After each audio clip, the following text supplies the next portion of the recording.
बिस्मिल्लाहिर्रहमानिर्रहीम। अस्सलामुअलैकुम मोहतरम नाजरीन। पुराने ज़माने में कुछ जानवरों ने एक जलसा किया और तय किया कि वो दूसरे जानवरों से अलग होकर अपनी सरकार बनाएंगे। इस जलसे में गधा, शेर, हाथी और खरगोश पेश थे। उन्होंने अपनी एक छोटी सी फौज बना ली। उस फौज का कमांडर एक गधे को बनाया गया। वो बहुत अक्लमंद समझा जाता था, इसलिए हाथी या गेंडे के बजाय उसे सरदारी दे दी गई। इस गधे की खास बात यह थी कि इसके सर पर कान से ऊपर नोकीले सींग लगे हुए थे। जंगल के तमाम जानवर गधे के नोकीले सींगों से डरते थे।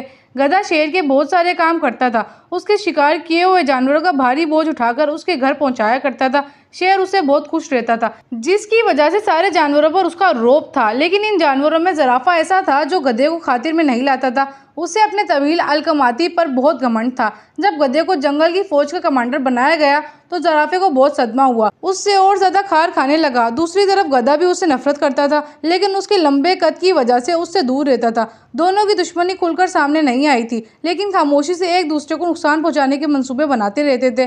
गधे की एक खसूसियत ये भी थी कि वो दूसरे जानवरों की बनिस्बत पढ़ा लिखा था। सुबह सवेरे जानवरों को परेड कराने के बाद उन्हें पढ़ाने बैठ जाता था। जंगल में मुख्तलिफ इलाकों के जानवरों के दरमियान हर साल कुश्ती के मुकाबले होते थे। इस मरतबा शेर से इजाज़त लेकर गधे ने भी अपनी टीम मैदान में उतार दी। 3 टीमों के दरमियान मुकाबला हुआ। गधे की टीम दूसरे नंबर पर आ गई। गधा खुद अपनी टीम के साथ मैदान में उतरा। उसने इस तरह सींग चलाए और ऐसी दुलतियां झाड़ी के सब परेशान हो गए। इस कामयाबी से शेर के दिल में उसकी अहमियत और बढ़ गई, लेकिन अब गधे के दिल में गुरूर व तकब्बुर पैदा हो गया था। उसने इस बात पर जानवरों को सताना शुरू कर दिया। जानवर काफी अरसे तक बर्दाश्त करते रहे। आखिरकार उनकी तरफ से ज़राफ़ा शिकायत लेकर बादशाह के पास पहुंचा। शेर ने गधे को समझाने की काफी कोशिश की, लेकिन वह गुरूर के नशे में ऐसा चूर था कि उसने बादशाह की बात भी नहीं मानी। वो इस तरह सींग मारता रहा और जानवरों को जख्मी करता रहा।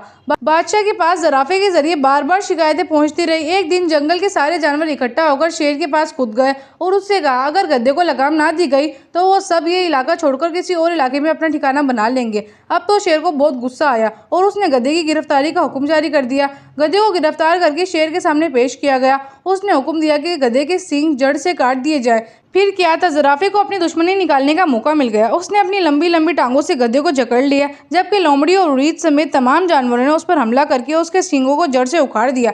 गधा तकलीफ की शिद्दत से बेहोश हो गया।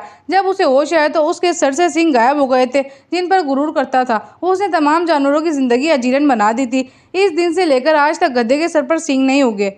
जी तो मोहतरम नाजरीन, ये थी हमारी आज की कहानी। उम्मीद है आप लोगों को ये कहानी अच्छी लगी होगी। इससे आप लोगों को एक मोरल लेसन मिला होगा। अगर आप लोग चाहते हैं कि इसी तरह की इंटरेस्टिंग और लेसनेबल कहानी आती रहें तो आप लोग मेरे चैनल को सब्सक्राइब कर दें। वीडियो अच्छी लगी हो तो लाइक, शेयर एंड कमेंट ज़रूर कीजिएगा। आज के लिए इतना ही।